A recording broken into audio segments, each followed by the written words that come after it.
untuk awalan itu kita langsung praktek aja. Untuk teori mungkin nextnya malah biar nggak bosan. Tapi yang harus diperhatikan pertama, ini anak panah, ini busur ya. Ini memanah, itu alat panahan tuh kayak gini. Tapi kalau satu-satu ini berarti busur, ini anak panah, atau ini bow, ini arrow, atau ini coast, ini namanya nade. Ini istilah bahasa.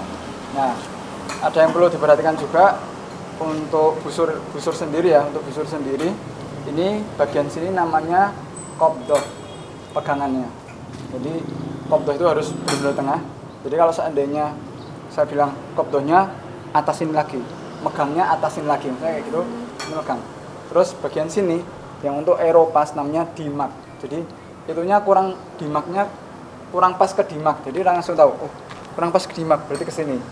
Itu dari dimaknya terlalu ke atas, berarti mesti ke atas, harus dibawahin. Nah ini untuk istilahnya biar tahu ya. Terus namanya ini string atau all-water.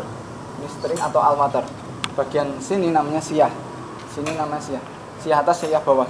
Kalau untuk memakai busur borsbo ini, nah ini di all-waternya ini atau string itu ada bagian serving stringnya ini, jarak atas sama bawah beda. Bawah mesti nggak ada serving string, ini ke atas ada. Gunanya untuk melindungi stringnya ini dari gesekan anak panahnya. Nah, kan ini makin gesek. Kalau langsung diginiin, ini cepat rempal. Ini aja nanti sering dipakai juga kayak benang-benangnya itu mulai buka kayak gitu. Jadi harus ada waxing namanya. Nah, ini harus kita ketahui dulu ya. Ini handle atau kopdoh, ini dimak, ini siah. Apa Pak? Itu dimak. Ya, dimak. Ini apa? Siah. Ini namanya? String. Oke, siap. Ini namanya? Anak panah. Ini busur. Barusan. Ya, oke. Terus adabnya, karena ini kita sering ngomongin ini. Jadi ketika kita memanah horsebow ini sesuai dengan arahan dari guru saya, Bukhari bin Idris Al-Khirid, itu utamakan adabnya, itu diutamakan banget. Pertama, kalau bisa usahakan kita itu ada wudhunya. Ya, kita ada wudhunya seperti wudhu sholat biasa. Terus di sini kita usahain kalau udah ada alat-alat itu ditempatkan sesuai tempatnya, jangan ditaruh bawah-bawah kayak gitu sih. Jadi ada muliain aja lah, dimuliakan juga. Jangan taruh bawah, taruh tempat-tempat, misal ada kursi itu dipakai kursi gitu. Soalnya juga gesek-gesek nanti kan eman rusak.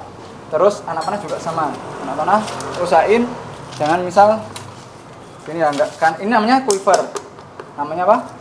Quiver. Nah, kalau nggak ada quiver misal, terus kita taruh sini, sebenarnya nggak masalah, cuman secara adab jangan, karena mengganggu kalau seandainya kita keinjak atau pas ke belakang keinjak. Nah, jadi usahain ada tempat, ada tong-tong atau pralon atau apalah bisa untuk naruh di sini. Jadi misal kalau kasih pralon terus sini kita manah, kita tinggal ngambil kalau nggak ada quiver. Tuh, terus kita megang anak panah ya, usahain megangnya pas di ujung poinnya ya, ujung poin. Jadi kalau enggak ya kita kalau itu tajam kita khawatir kena ya megangnya gini. Terus kalau kita ngasih, ya ngasihnya gini. Minta aeronya atau pinjam aeronya, kita ngasihnya kayak gini. Atau bagus lagi seperti ini. Ya, jadi ini yang tajam-tajam nggak boleh. Sama ketika kita naruh nanti di sini. Nah, kayak tadi misal misalnya Mas Dayat datang atau Mas Dayat datang itu kita jadi aware, harus benar-benar aware, depan semua, samping, jadi 180 derajat. Ini nggak boleh ada makhluk apapun kecuali makhluk halus, karena nggak lihat ada kucing kah, kambing, ayam, orang apalagi, usahain langsung ketika kita sudah gini aja itu langsung taruh semua ini, karena kita nggak tahu ada latah atau enggak ya, kadang-kadang orang kaget kayak gini. Nah itu jangan jadiin kebiasaan. Jadi kebiasaan kita harus benar-benar jaga semua depan, kanan, kiri nggak ada orang sama sekali misalnya gitu. Ataupun kalau nggak ada orang, nah ini sebetulnya juga jangan sih harus ini tuh. Baiknya ditaruh di belakang semua. Jadi benar-benar aman ya, termasuk motor saya juga udah kena korban juga. Padahal sebetulnya ya harusnya aman harusnya, tapi karena tetap di depan ya di samping gitu. Karena teledor aja akhirnya kena kayak gitu berlubang. Jadi usahain kita megangnya harus di sini ya. Terus ketika kita posisi ini sudah kayak gini atau enggak lah gini aja, ini harus di bawah terus. Jadi kita ngomong bisa ngobrol, ngapain kemarin? Nah kayak gitu. Nah ini harusnya di bawah terus. Apalagi posisi sudah masuk knocking, ini namanya knocking. Kayak gini, walaupun enggak sini. Ini nggak boleh, harus gini terus, Termasuk ketika nanti ya belajar knocking ya, misal belajar knocking, nah, misal sampingan gini, ini gimana sih gitu, itu sering gitu, bukan anak kecil, dewasa, tua itu modelnya kayak gitu, karena mungkin nggak paham, dikiranya ini aman, belum diapa-apain, belum ditarik kayak gitu, ini apain sih gitu. Terus apa misalnya kayak gini apa lagi mikir diajak ngobrol. Nah makanya itu emang itu harus di kita sadari bahwa ini walaupun ini alat olahraga atau permainan, ini mau nggak mau ini benda tajam. Jadi kita harus tahu menempatkannya seperti apa. Oke, udah ya. Nah, saya kira untuk yang adabnya paling nggak seperti itu. Oh ya, tambah lagi. Kalau dalam Islam itu kita manah itu ada nilai ibadahnya. Karena memang pertama diniati mencari ridha Allah. Karena sekali itu tanpa niat maka dia nggak ada apapun pahalanya.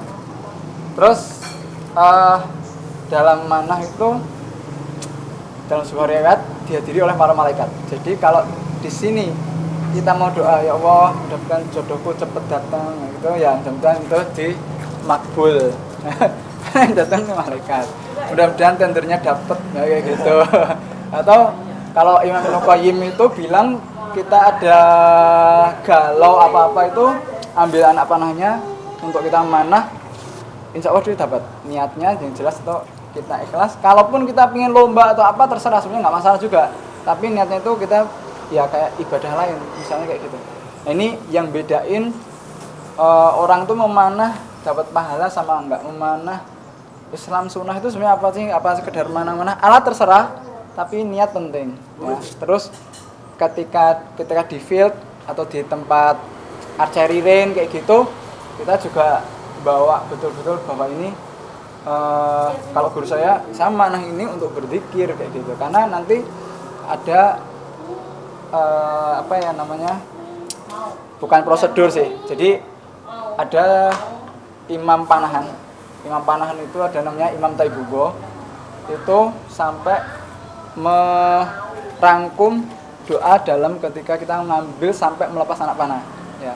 Ketika ngambil baca basmalah, ketika menempatkan baca sholawat, ketika masukkan baca masya Allah, ketika narik atau mat ini la haula wala quwata illa billahnya pasti lepas. Nah kayak gitu.